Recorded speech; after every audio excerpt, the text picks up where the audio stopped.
Haleluya, puji Tuhan, selamat pagi dan salam sejahtera bagi kita sekalian.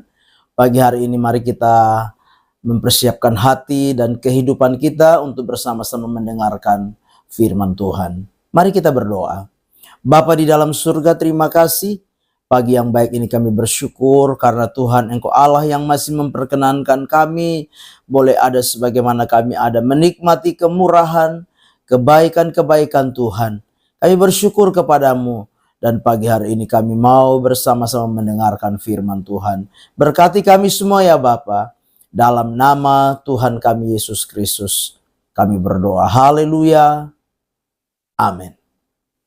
Puji Tuhan, pagi hari ini tema firman Tuhan yang ingin saya sampaikan kepada kita sekalian yaitu sikap seorang pejuang Kristus. Mari kita memperhatikan bersama-sama firman Tuhan di dalam 2 Timotius pasal yang kedua, 2 Timotius pasal yang kedua ayat yang pertama sampai dengan ayat yang keempat. 2 Timotius 2 ayat yang pertama sampai ayat yang keempat, demikian firman Tuhan. Sebab itu hai anakku, jadilah kuat oleh kasih karunia dalam Kristus Yesus. Apa yang telah engkau dengar daripadaku di depan banyak saksi, percayakanlah itu kepada orang-orang yang dapat dipercayai, yang juga cakap mengajar orang lain. Ikutlah menderita sebagai seorang prajurit yang baik dari Kristus Yesus, seorang prajurit yang sedang berjuang, tidak memusingkan dirinya dengan soal-soal penghidupannya, supaya dengan demikian ia berkenan kepada komandannya. Puji Tuhan, Bapak Ibu jemaat yang kekasih, Rasul Paulus memberikan nasihat kepada Timotius, anak rohaninya. Dia memberikan nasihat bagaimana Timotius harus bersikap sebagai seorang prajurit Kristus. Dia perlu berjuang sebagai seorang prajurit Kristus. Tujuannya supaya apa? Supaya dia boleh menyenangkan komandannya, yaitu Allah, yaitu Kristus yang menjadi komandannya. Nah, Bapak Ibu jemaat yang kekasih di dalam Tuhan kita Yesus Kristus, tidak saja Timotius yang disebut sebagai seorang pejuang Kristus. Tetapi saudara dan saya, kita sebagai orang-orang percaya, kita yang menerima Kristus sebagai Tuhan dan Juru Selamat di dalam setiap kehidupan kita, kita juga adalah pejuang-pejuang Kristus. Di dalam kita menjalani kehidupan kekristenan kita. Di dalam kita mengiring dan melayani Tuhan kita, yaitu Yesus Kristus. Nah Bapak Ibu jemaat yang kekasih, bagaimana sikap yang harus kita lakukan sebagai pejuang-pejuang Kristus supaya kehidupan kita menjadi kehidupan yang berkenan kepada Tuhan. Yang pertama yaitu hendaklah kita tetap kuat di dalam Tuhan. Di dalam ayat yang pertama di sana dikatakan, sebab itu hai anakku, jadilah kuat dalam kasih karunia dalam Kristus Yesus.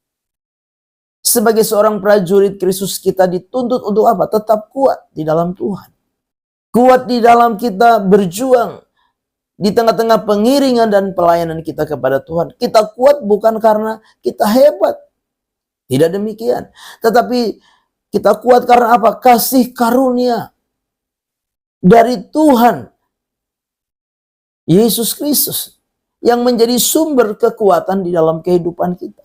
Kasih karunia yang memampukan kita. Kasih karunia yang menopang kita. Kasih karunia yang apa? Yang menguatkan setiap kehidupan kita. Sehingga kita terus teguh berdiri, kokoh, kuat.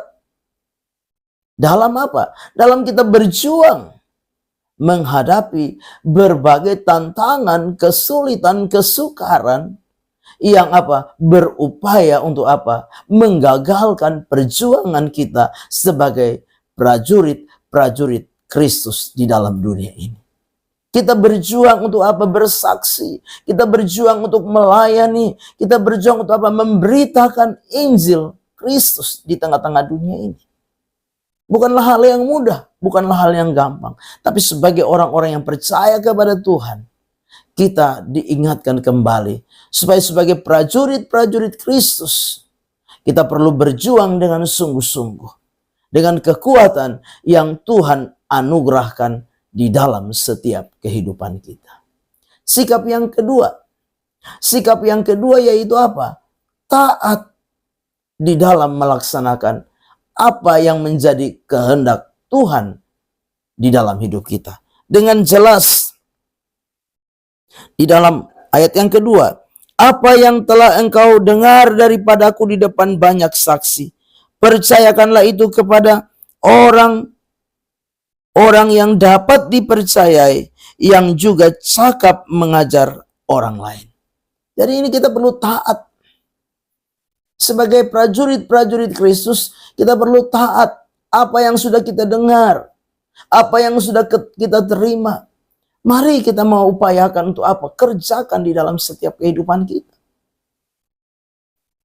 Kita punya komandan, yaitu Tuhan itu sendiri.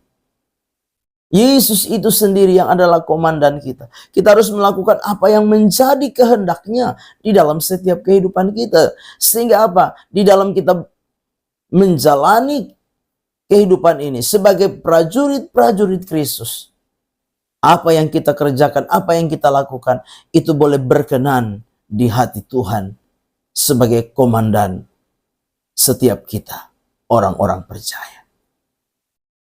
Yang ketiga, sikap yang ketiga, sebagai pejuang-pejuang Kristus, yaitu apa? Sikap yang ketiga, rela untuk menderita.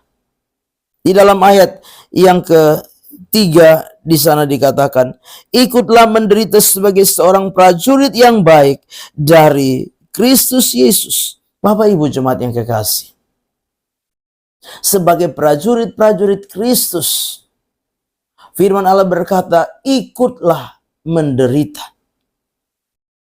Sebagai seorang prajurit yang baik dari Kristus Yesus.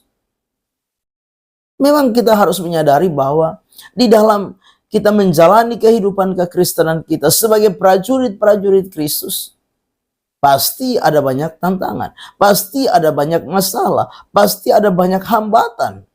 Bahkan apa? Ada penderitaan yang apa dialami oleh setiap kita. Timotius mengalami hal yang sama. Itu sebabnya Rasul Paulus memberi nasihat, ikutlah menderita sebagai prajurit Kristus yang baik. Bapak Ibu jemaat yang kekasih, memang untuk mengalami penderitaan tidak ada satu orang pun yang mau. Karena orang berpikir ikut Yesus itu senang, ikut Yesus itu tidak menderita, ikut Yesus itu bebas dari persoalan, ikut Yesus itu kita akan happy. Tidak demikian. Sebagai prajurit-prajurit Kristus, kita harus menyadari bahwa apa? Kadangkala sebagai prajurit kita harus berjuang menghadapi berbagai penderitaan di dalam kita menjalani iman kita, dalam kita mengiring dan melayani Tuhan. Menderita karena apa? Karena kita berjuang memberitakan Injil Kristus di dalam dunia ini. Kita mungkin dicemooh, kita mungkin dikucilkan, kita mungkin apa diupayakan, intimidasi, ditindas dan lain sebagainya, dilarang dan lain sebagainya. Itu sebagai apa? Penderitaan yang harus kita alami. Tapi firman Tuhan berkata, ikutlah menderita sebagai seorang prajurit yang baik dari Kristus Yesus. Jadi kita harus merelakan diri, mengikuti. Sekalipun menderita, kita harus mengikuti. Bahkan ayat yang keempat, seorang prajurit yang sedang berjuang tidak memusingkan dirinya dengan soal-soal penghidupannya, supaya dengan demikian ia berkenan kepada komandannya. Artinya apa? Kita tidak memusingkan diri dengan hal-hal duniawi. Kita tidak memusingkan diri dengan apa? Keinginan-keinginan daging ini. Tapi kita berupaya itu apa? Menyenangkan komandan kita, menyenangkan Tuhan Yesus Kristus yang sudah apa? Menyelamatkan saudara dan saya. Amin. Mari kita berdoa. Bapa di dalam surga, terima kasih Pagi hari ini kami sudah dengar firman-Mu. Biarlah firman itu jadi rema, jadi berkat, jadi kekuatan di dalam setiap kehidupan kami. Tolong kami sebagai umat Tuhan, sebagai anak-anak-Mu, sebagai prajurit-prajurit dari Kristus. Biarlah kami senantiasa boleh berjuang di dalam iman ini. Sehingga lewat perjuangan iman kami boleh menyenangkan akan Engkau. Terima kasih Bapa. Kami serahkan seluruh hidup kami sepanjang hari ini dalam tangan Tuhan. Kami mau melangkah bersama dengan Tuhan di hari baru ini mengucap syukur. Dalam nama Tuhan kami Yesus Kristus kami berdoa. Haleluya. Amin. Selamat pagi. Tuhan Yesus memberkati.